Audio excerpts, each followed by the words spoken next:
स्वर्ग में केवल सुख ही प्राप्त होता है। ऐसा क्यों है, इस कारण पर विचार कर रहे हैं। तो देखिए, हम जानते हैं कि पुण्य कर्मों से स्वर्गलोक की प्राप्ति होती है। तो वहाँ महाभारत में भी ये आख्यान आया है कि जन्मेजय ने जब पूछा है वैशंपायन जी से कि हमारे पितामह लोग जब स्वर्ग में गए, युधिष्ठिर आदि, तो इनको कौन सी जगह मिली, कहाँ लोग रहे। तो वैशंपायन जी कहते हैं कि देखिए, दुर्योधन जो है स्वर्ग में एकदम लक्ष्मी से ज्वलित होता हुआ आसन पर बैठा दिखाई दिया, और वो जो है सूर्य की तरह देदीप्यमान दिख रहा था। तो उसको देख करके, और उसके साथ में और देवता लोग हैं, तो उनको देखने के बाद युधिष्ठिर को जो है देख के बड़ा मन में अमर्ष हुआ। उन्होंने कहा, वो तुरंत वहाँ से लौटने लगे और कहे कि ये इस दुर्योधन के साथ हम यहाँ रहना नहीं चाहते, क्योंकि इसी ने सारा अनर्थ किया है और इसी के कारण हमारे सभी भाई बंधु सबकी हत्या हुई। हम लोगों ने युद्ध में सबका वध किया, और इसने द्रौपदी के साथ क्या नहीं किया। तो कहा कि इस तरह से जिसने इतना जो पाप कर्मा है, उसके साथ हम रहना तो दूर है, उसको देख भी नहीं सकते। मैं तो वहाँ जाना चाहता हूँ जहाँ हमारे भाई लोग हैं। तो इतना कहने के बाद तो नारद जी ने युधिष्ठिर से कहा, नारद जी साथ में थे, तो उन्होंने हंसते हुए कहा कि देखो राजन, स्वर्ग में निवास करते समय सब कुछ विरुद्ध जो चीज़ें हैं वो नष्ट हो जाती हैं। अब देखिए, यही वचन है, स्वर्गे निवासे राजेंद्र विरुद्धं चापि नश्यति। कहे स्वर्ग के निवास में विरुद्ध जो कुछ है वो नष्ट हो जाता। तो विरुद्ध का मतलब क्या हुआ? अरे, आपके मन में जो कोई विरोधी भाव है वो भी नष्ट हो जाएंगे। और पुण्य से स्वर्ग प्राप्त होता है, तो पुण्य का प्रतिपक्षी जो पाप है वो नष्ट होगा माने अदृश्य होगा। वो उस समय वो अपना फल नहीं देगा।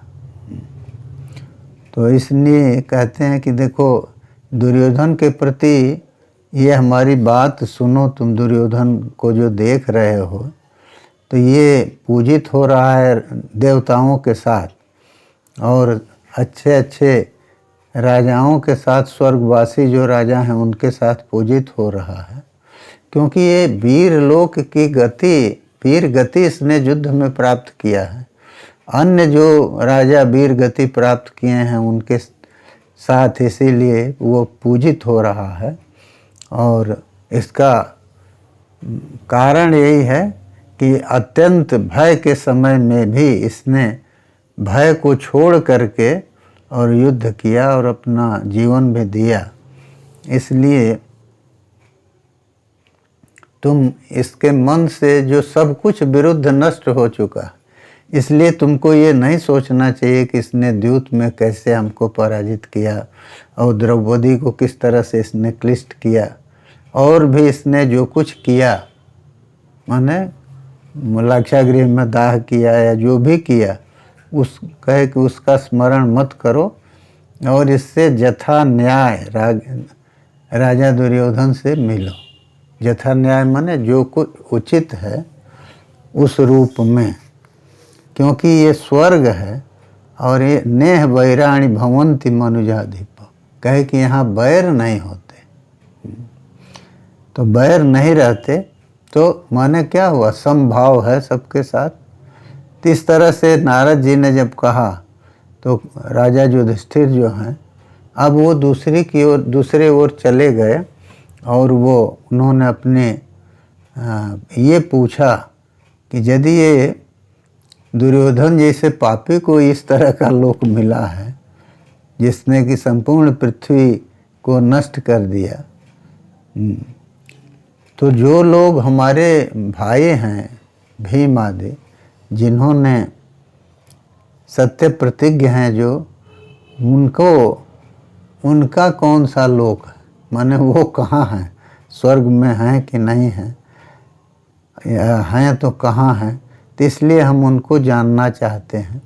और साथ ही उन्होंने ये भी पूछा कि हम कर्ण को देखना चाहते हैं, कर्ण को देखना चाहते हैं, क्योंकि माता जी ने हमें बताया था कि वो हमारे बड़े भाई हैं। एक रहस्य उन्होंने ये भी कहा कि कर्ण के पैर माता कुंती की तरह थे, तो उससे भी हम पहले नहीं शंका कर सके, क्योंकि अरे शंका तो तब होती है ना जब थोड़ी भी कोई बात हो, उधर मन जाए तब।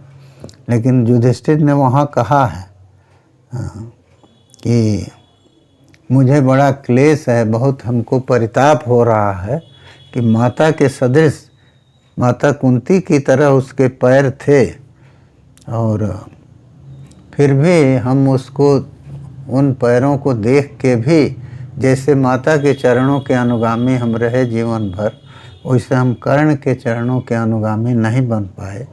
तो हमको इसका बड़ा कष्ट है, और हमारे साथ ये बड़ा इस तरह का कार्य हुआ कि हमारा ये ताप निकलता नहीं है। अन्यथा कर्ण हमारे साथ होता तो इंद्र भी हम लोगों को जीत नहीं सकते थे। और वो तो ठीक है, भाई थे, बड़े थे, और हमने उनका वध करवाया अर्जुन से, तो इससे हमको बड़ा कष्ट है। तो हम चाहते हैं उनको जानना। तो देखिए,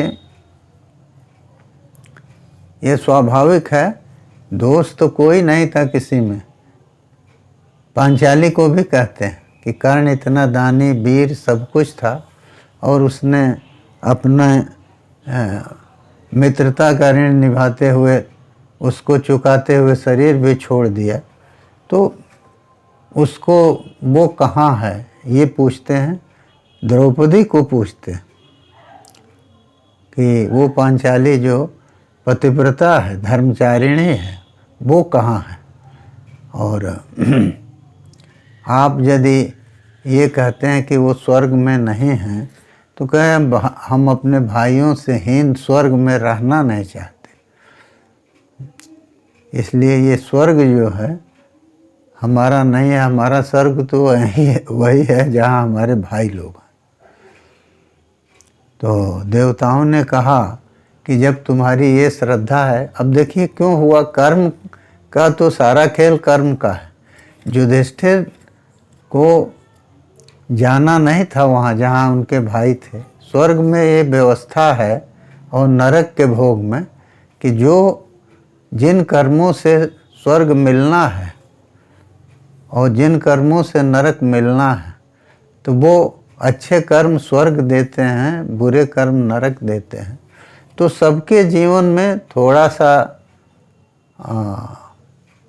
मान लीजिए थोड़ा ही पुण्य है, अधिक पाप है, या अधिक पुण्य है तो थोड़ा ही पाप है।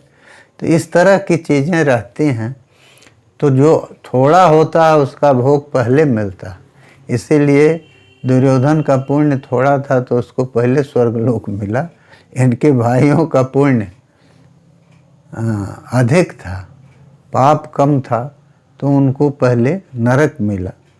तो इसलिए जब युधिष्ठिर ने ऐसा कहा कि हम अपने भाइयों के यहाँ ही जाना चाहते हैं, तो फिर देवता लोगों ने कहा कि जहाँ जहाँ आपकी श्रद्धा है, जहाँ तुम जाना चाहते हो वहाँ जाओ, देर मत करो। क्योंकि देवराज इंद्र ने कि ये कहा है, उनकी ये आज्ञा है कि हम लोग आप के प्रिय का ही आचरण करें। तो आप चाहते हो, तो युधिष्ठिर का प्रभाव देखिए कैसा प्रभाव है कि इंद्र भी ये देवताओं से कहते हैं कि युधिष्ठिर को जो प्रिय हो वो होना चाहिए। और ऐसा करके और देवताओं ने देवदूत से कहा कि इनको ले जाके इनके मित्रों को, इनके भाइयों को दिखाओ। तो पहले इनके मित्रों को दिखाओ, फिर इनके भाइयों को भी दिखाना, क्योंकि ये जो हैं, अरे इंद्र के प्रिय हैं, तभी तो इंद्र ने इस तरह की बातें कहा है। तो उसके बाद कुंती पुत्र राजा देवदूत के साथ चले गए, युधिष्ठिर गए हैं और वहाँ गए हैं जहाँ इनके भाई लोग हैं। तो आगे आगे देवदूत चल रहे हैं और पीछे राजा युधिष्ठिर चल रहे हैं। तो वो किस रास्ते पर जा रहे हैं, तो दिया है पंथानम अशुभम दुर्गम सेवितम पाप कर्म भी। उस रास्ते से जा रहे हैं जो अशुभ है और दुर्ग है, माने दुर्गति देने वाला है। और पाप कर्मा जो हैं, पाप कर्म करने वाले लोगों से वो सेवित है, वो लोग वहाँ हैं। और तमसा संवृतम घोरम, अंधकार से, अत्यंत घोर अंधकार से घिरा हुआ है। और केश शैवल साध्वलम, और केश आदि जो हैं उनसे वो हरित हुआ। साध्वल जो है वो उसको कहते हैं जिसमें दिया है ना कि वो जैसे नड्वल और साध्वल दोनों बनते हैं एक ही, उससे एक ही सूत्र है, नड सादात वलज। तो साध्वल तो हरित को कहते हैं। तो यहाँ तृण क्या है, तो केश ही तृण है। इस तरह की भूमि में गए हैं। और यहाँ मांस और शोणित का कर्दम है, कीचड़ है, और यहाँ दुर्गंध आ रही है। तो मक्खी मशक ये सब यहाँ लग रहे हैं। और इसलिए यहाँ इधर उधर चारों ओर जो है वो सब ऐसे दृश्य हैं जिनको देखना संभव नहीं। कौवे गिद्ध आदि सब यहाँ पड़े हुए हैं। तो ये दिया है मेदो रुधिर युक्तश्च छिन्न बाहुरूपाणी भी निगतोदर पादैश्च तत्र तत्र प्रवेरित। तो वहाँ का वो कह रहे हैं किस तरह से के लोग वहाँ हैं, किसी का पैर कटा है, किसी का सिर कटा है। और उसमें वहाँ तो दुर्गंध आ रही है, अशिव लोक है, वो अशिव है, लोमहर्षण है। उस परिस्थिति को देख करके उस वहाँ जाने पर अत्यंत सिहरन आ जाती है। तो उसमें राजा चले जा रहे हैं, उनको खींच के तो ले जा रहा है, केवल उनका मन भाइयों से मिलने की इच्छा ले जा रही है। तब वहाँ जाने पर वो जो है कहते हैं ददर्श उष्णोदकई पूर्णाम नदीम चापि सुदुर्गमाम। कहा कि गर्म जल से पूर्ण अत्यंत दुर्गम नदी को वहाँ देखते हैं। और नरकों में जो वर्णन आता है कि असिपत्र वन नामक नरक है, और तो वो सब वहाँ वो देख रहे हैं। और तप्त बालू का स्थल देखते हैं, और ऐसी शिला, लोहे की शिलाएं देख रहे हैं जो अलग अलग रखी हुई हैं। वो दिया है ना कि जो परस्त्री आदि गमन आदि करते हैं उनको नरक में लौह शिला के साथ उसका आलिंगन कराया जाता है। तो ये वहाँ देख रहे हैं कि ऐसी शिला देख रहे हैं, आया कि लोहे की शिला। और लोह कुंभिश्च तैलस्य क्वाथ्यमाना समन्ततः। और चारों ओर ये दिखाई दे रहा है कि लोहे के कुंभ हैं जिनमें तेल खौलाया जा रहा है, उनको क्वाथ तेल का बनाया जा रहा है, ये देख रहे हैं। तो ये सब देख रहे हैं। और वहाँ पर जो है तीक्ष्ण कंटकों से भरा हुआ मार्ग भी दिखाई दे रहा है, अत्यंत नोकीले कांट वाला मार्ग। और तो इस तरह से, और उसमें केवल उस मार्ग को ही या वो क्वाथ को ही नहीं देख रहे हैं कि तेल खौलाया जा रहा है, कढ़ाहा है, बल्कि वहाँ पाप कर्मी जो हैं वो भोग रहे हैं, उसमें चिल्ला रहे हैं, उसको भी उन्होंने देखा। तो ये सब देखते हुए चले जा रहे हैं। देवदूत तो चुपचाप चला जा रहा है।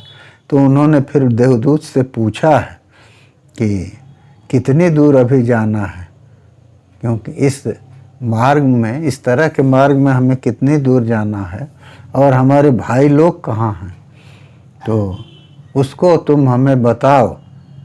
क्योंकि और ये कौन सा ऐसा देश है देवताओं का, ये भी हम जानना चाहते हैं। माने जैसे हम लोगों की कल्पना है ना कि देवताओं का वास जहाँ है तो वहाँ सुख है, शांतिकर वातावरण है, तो ये कौन सा देश है, इसको तुम बताओ कि देवताओं का देश कैसे है। तो सन्निवृत्ते श्रुत्वा धर्मराजस्य भाषितम।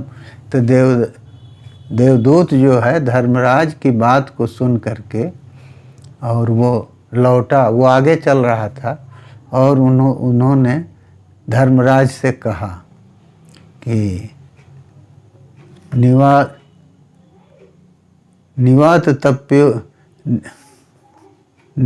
तप्यो हिमया तथास्म्युक्तो दिवौकशै। अच्छा, यदि श्रांतोसि राजेंद्र त्वमथा गंतुमर्हसि। कहे कि हमको तो केवल उन्होंने ये बतलाया है कि हम आपको ले चलें यहाँ, और जैसा उन्होंने कहा है देवताओं ने वैसा हम कर रहे हैं। यदि आप थक चुके हैं तो आप लौटिए। तो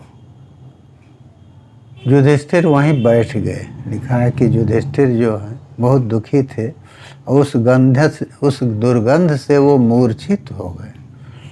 और निवर्तनम धृतमना पर्यावर्तत भारत, और लौटने को मन में निश्चित करके कि हम लौटें, तो वहाँ से लौटने लगे। तो जब वो वहाँ से लौटने लगे तो दुख शोक दोनों उनके मन में था, क्योंकि इतनी दूर आए भी, इतना कष्ट भी सहे, भाइयों से भेंट नहीं हुई, तो इसलिए उनके मन में ये कष्ट था। तो जब लौटने लगे तब फिर उन्होंने दीन वाणी सुना। उनके भाई लोग बोल रहे हैं, भो भो धर्मज्ञ राजर्षि पुण्याभिजन पांडव अनुग्रहार्थम अस्माकम तिष्ठ तावन मुहूर्तकम। तो उन्होंने कहा कि क्या शब्द उन्होंने सुना, ये आवाज़ आई जब लौटने लगे, तो आवाज़ जो आई कौन सी आवाज़ थी, क्या उन्होंने सुना, तो कहते हैं कि हे धर्मज, धर्म के पुत्र हो आप, और राजर्षि हो आप, पुण्याभिजन पांडव, और पांडव हो, और आपका अभिजन पुण्य अभिजन वाले हो। माने केवल ये नहीं है कि आप ही पुण्यात्मा हो, पुण्यात्माओं का ही आपका अभिजन रहा है। आपकी परंपरा में लोग पुण्यात्मा होते हैं। तो हम लोगों पर अनुग्रह करके आप एक मुहूर्त तक यहाँ रुक जाइए। क्यों? तो आयाति त्वयि दुर्धर से वाति पुष्प समीरण पुण्य समीरण। कहे कि इसलिए हम लोग कह रहे हैं कि आयाति त्वयि दुर्धर से वाति पुण्य समीरण। आपके आने पर ये समीरण जो है वायु, वो पुण्य वायु चलने लगा। और क्यों? तो तव गंधानुगस्तात, वो आपके की जो सुगंधी है उसका वो अनुगमन कर रहा है वायु। तो इसलिए हम लोगों को सुख प्राप्त हो रहा है। तो आप रुकिए। हम लोग जो हैं वो दीर्घ काल से इस यहाँ पड़े हुए हैं, और आपको देख करके हमें सुख मिल रहा है। इसलिए आप रुक जाइए, एक मुहूर्त भी रुकिए, क्योंकि आपके रहने पर ये जो यातना है नरक की, जो कष्ट हम लोग भोग रहे हैं, वो यातना हमें नहीं मिल रही है, सुख की प्राप्ति हो रही है केवल आपके रुकने मात्र से। तो इस तरह की बहुत प्रकार की वाणी सुन करके और वो सभी तो वेदना वाले लोग थे, सभी कष्ट भोग रहे थे। तो और केवल एक दो आदमी नहीं, चारों ओर से लोग उनको ये आवाज़ सुनाई दे रही थी कि आप रुकिए। तो उनका वचन सुन के दयावान जो युधिष्ठिर हैं वो रुक गए। क्यों? कि दीन वचन वो लोग बोल रहे थे सब। तो युधिष्ठिर रुके। कैसे रुके? तो कहा अहो कृच्छ्रमिति प्राह तस्थौ सच युधिष्ठिर। कहे कि ये तो बड़ा ही कष्ट का समय है, और ये कह के और वहाँ रुक गए। तो वो, लेकिन ये था कि वो जो वाणी आ रहे थे दोनों, जो उनको चारों ओर से आवाज़ सुनाई दे रही थी, तो उस वाणी को वो पहचानने का प्रयास कर रहे थे कि ये तो आवाज़ जो है वो सुनी हुई है पहले की। तो सता गिरह पुरस्ताद वही श्रुत पूर्वा पुनः पुनः ग्लाना नाम दुखिता नांच नाभ्यजानत पांडव। लेकिन अब वो नहीं समझ पा रहे थे कि ये सुनी हुई बात तो वाणी सुनी हुई है, आवाज़ परिचित लग रही है, लेकिन किनकी है ये वो नहीं जान पाए। तो अबोध्यमानस्ता वाचो धर्मपुत्रो युधिष्ठिरः उवाच के भवन्तो वै किमर्थमिह तिष्ठथ। तो जब उन आवाज़ को तो सुन रहे थे लेकिन पहचान नहीं पाए, तब उन्होंने पूछा कि आप लोग कौन हैं और किस लिए यहाँ हैं, रह रहे हैं। तो ऐसा जब युधिष्ठिर के मुंह से उन्होंने सुना तो सभी चारों ओर से समन्ताद अवभाषिरे बोले। क्या बोले? तो कहे कि कर्णो हम, देखिए ये पहली वाणी कर्ण की आती है। कर्णो हम भीमसेनो हम अर्जुनो हम इति प्रभो। पहले तीन चीज, पहले कर्ण की आवाज़ आई, कर्ण ने कहा कि मैं कर्ण हूँ, फिर भीमसेन कहते हैं कि मैं भीमसेन हूँ, फिर अर्जुन, मैं अर्जुन हूँ, ये तीन की वाणी सुनाई दी। फिर उसके बाद नकुलः सहदेवो हम, मैं नकुल हूँ, मैं सहदेव हूँ, मैं धृष्टद्युम्न हूँ, इस तरह की बात सुने। और उसके बाद द्रौपदी की आवाज़ सुने, मैं द्रौपदी हूँ। और द्रौपदी के पुत्रों की आवाज़ आई, द्रौपदेयाश्च इत्येवं ते विचुक्रुषुः। इस तरह से उन्होंने बहुत जोर से आक्रोशन किया, माने रोदन किया, चिल्लाए। तो उन सब वो वाणी जो है सुन करके तद्देश सदृशीर नृप, उस देश के सदृश वाणी को उन्होंने सुना।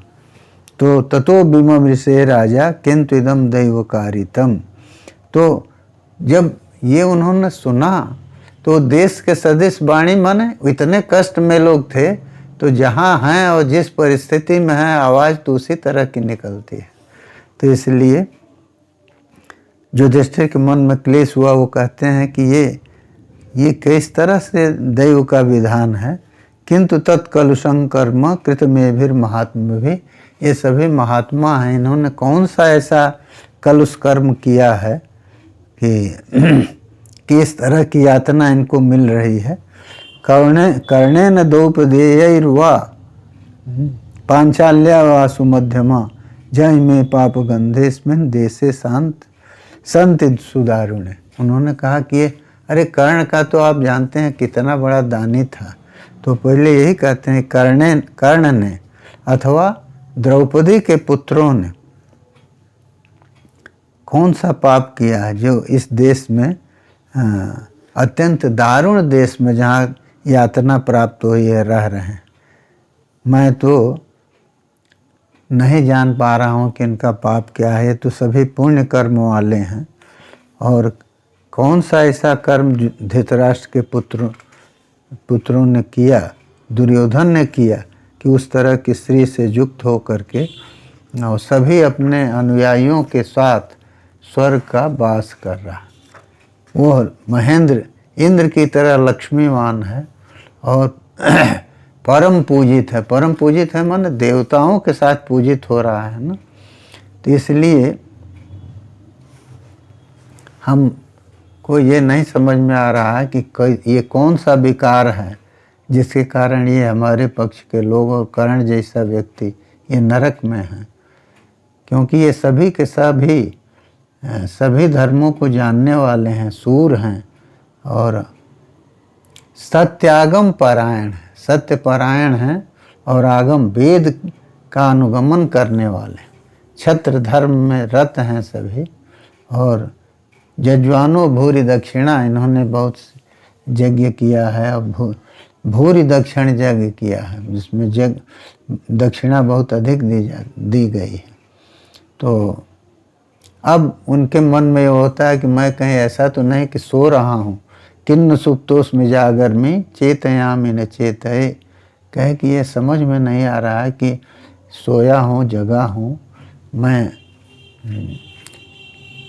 चेतन अवस्था में हूँ कि अचेतन अवस्था में हूँ, अथवा ये हमारे चित्त का विकार है, आया हमारे मन का ये विभ्रम है।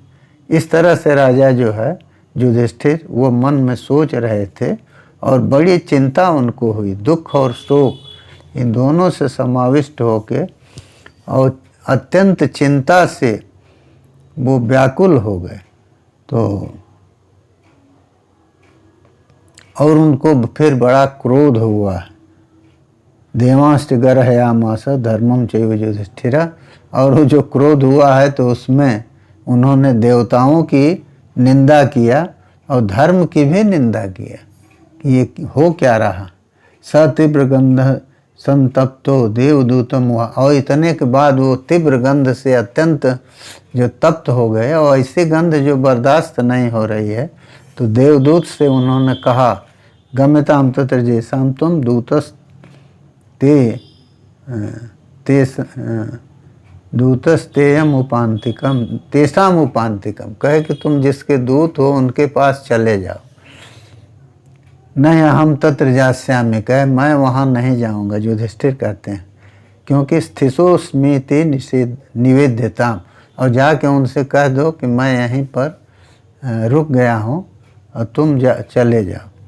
मत संश्रयाद इमे दूना सुखिनो भ्रातरोहि में, मैं इसलिए रुकूंगा क्योंकि हमारे संश्रय से, हमारे रहने से, हमारा सानिध्य प्राप्त होने से हमारे भाई जो हैं सुख को प्राप्त कर रहे हैं। इत्युक्त स तदा दूत पांडुपुत्रेण धीमता, ऐसा जब दूत को कहा पांडुपुत्र युधिष्ठिर ने, तो वो देवराज इंद्र के पास गया और जा करके उन्होंने धर्मराज की जो इच्छा है, जो वो करना चाहे उसको बताया। यथोक्तम धर्मपुत्रेण सर्वमेव जनादि, जो कुछ उन्होंने कहा था वो सब कुछ जाके इंद्र से उन्होंने कहा। लेकिन हुआ क्या, आप देखिए विपरीत परिस्थिति पैदा हो गई। युधिष्ठिर का पाप उस तरह का नहीं है, वो वहाँ रहेंगे कैसे, वहाँ रहेंगे तो कष्ट होना है और बिना पाप के उतना कष्ट होगा कैसे। तो जब एक मुहूर्त तक वो वहाँ रुक गए तो फिर वहाँ पर इंद्र आदि देवता सब लोग वहीं चले आए और आ करके, क्योंकि वो आए किस लिए, तो विग्रहवान धर्म है युधिष्ठिर। देखिए भगवान राम के लिए रामायण में आया है, रामो विग्रहवान धर्म। राम जो हैं वो मानो उनके रूप में धर्म ही शरीर धारण करके आया है। तो इंद्र आदि देवता लोग आके राजा युधिष्ठिर को विग्रहवान धर्म के रूप में देखने के लिए आए। और तत्रा जगाम जत्रासो कुरुराजो युधिष्ठिरा, वहाँ आए जहाँ उस यातना स्थल पर युधिष्ठिर थे। तो जब वो आ गए तो फिर व्यगमत तत्तमो नृप, तो ये सभी के सभी भासुर देह वाले थे। भासुर देह माने दीप्यमान देह वाले थे, तो वहाँ का उनके आगमन से वहाँ का अंधकार दूर हो गया और वहाँ जो पाप कर्मियों की यातना थी वो भी शांत हो गई। और बैतरणी नदी, देखिए ये जो कि उष्ण तोया नदी का वर्णन आया था कि उन्होंने उसको देखा था, तो बैतरणी जो है वो भी, और लोह कुंभी और शिला आदि जो है वो कुछ भी अब दिखाई नहीं दे रही है इन लोगों के आने से। और जो विकृत शरीर देख रहे थे राजा ने, तो ये देखिए अब हुआ क्या, सब कुछ बदला, क्योंकि पुण्य वायु खूब अच्छा चलने लगा और उसके स्पर्श से ही सुख हो रहा था, और गंध जो है खूब अच्छा आ रहा है उसमें, क्योंकि देवता लोग वहाँ आ गए हैं और अत्यंत शीतल वायु आ रहा है, क्योंकि वहाँ वायु देवता भी हैं, इंद्र के साथ आए हुए हैं। तो इस तरह का वर्णन मिलता है। तो देखिए कहना इतना ही है कि स्वर्ग में जब भावना ही बदल गई, भावना बदली, क्या विरुद्ध सब नष्ट हो जाता। और इसीलिए उन्होंने कहा कि युधिष्ठिर से कहा कि उसके मन में अब वो कुछ नहीं है जो तुम धरती पर उसके मन में देख रहे थे। तो इसलिए तो दो ही चीज़ तो कष्ट देती है, बैर रहेगा तो वो बैरी को देखने से कष्ट लाएगा, और दूसरा ये है कि जब कोई विरुद्ध भावना रहेगी किसी के प्रति, तो विरुद्ध है ही नहीं है, तो फिर कष्ट तो नहीं होगा। इसीलिए स्वर्ग में सुख ही सुख होता है, कहीं से किसी भी प्रकार से किसी को कष्ट नहीं प्राप्त होता। बस इतना ही कह के हम विराम लेंगे।